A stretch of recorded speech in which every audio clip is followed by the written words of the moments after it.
What up, boys? In this trade recap, we're actually going to be showing my live execution and how I negotiated with myself. She's actually going to play now. But yeah, we have a fat ass SMT here. I kind of want shorts. At the same time, look how slow we're moving down here. But NQ is technically lower here, so I don't want it to touch this gap. I would love an SMT. Only a 1 minute fair value gap though. I don't like that. I don't like that. Nah, as much as the calls look good, I don't want to take them. But we might just be manipulating higher. Like, I don't want to sit here and try to predict price when I need to be reacting to it. We might just want to manipulate higher for FOMC to push us down. Because, dude, these are strong ass candles. Way more sell side liquidity to tap into, but I was on the same page, wanting shorts, but narrative says long. Yeah, I mean, this shit is literally just telling us, like, screaming, take these fucking longs, daddy. You guys hear that? Like, that's what it's telling me right now. Maybe something like this, boys. If we see something like this, I might be very interested in shorts. Look, where is this drawing shit? Here we go. We see something like this on the 1 minute and maybe like a resweep SMT and then break down. What's my bias today? My bias is puts, but price is telling me longs. But look, if we don't take out this high, then alright guys, so you should have been able to distinguish how I was like kind of fighting between myself, and we're going to go into depth on what happened and how I lost and what I should have ended up taking. On top of that, we're going to discuss the trade recap from Tuesday. I got a break-even trade. See here, like, this is the life of a break-even trader. So tough week last week. We're trading better. This is today in the morning for Asia session. It doesn't really count, same day, whatever. If you get how time zones work, you know, drop a comment and I can explain it on a TikTok video. So really quickly, I do want to discuss something.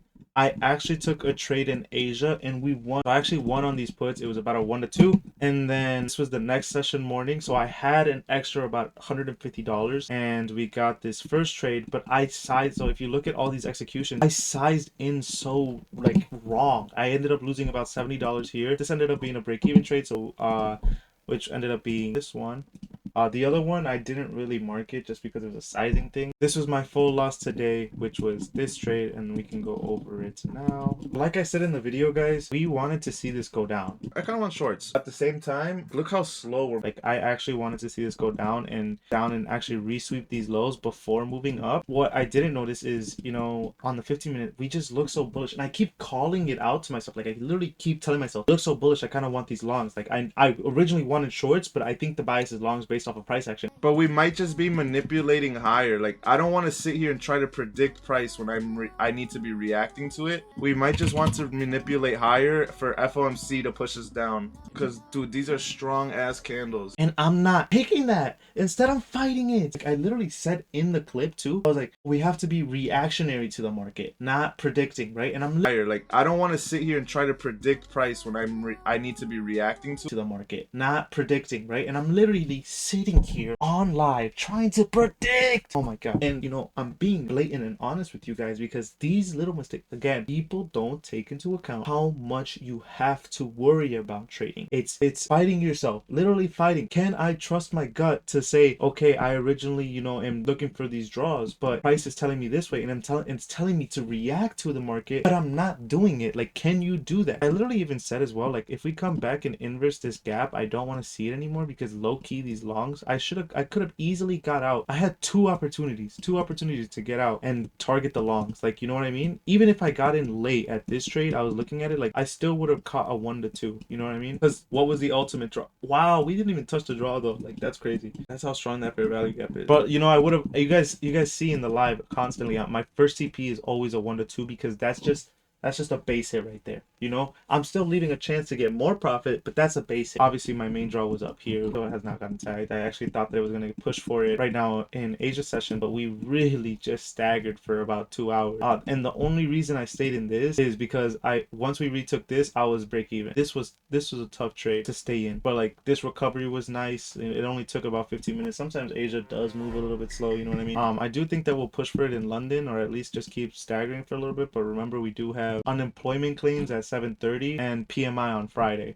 It might be one of those times where, you know, Thursday is kind of slow and Friday makes the move, or Thursday makes the move and then Fridays, you know, people are going on lunch or whatever and just fucking gooning for the rest of their shift because it dies out on Friday. We're not gonna know. We're not gonna try to predict it. As you can see, we just made the mistake of trying to predict it. Every day we're gonna keep getting better, boys. And I don't know about y'all, but this week looks a lot better than last week. At least being up on the week would be pretty nice because we want to break through that break-even trader, and eventually this will be win, win, win, win, break even, win, win, or win, win, win, win, win.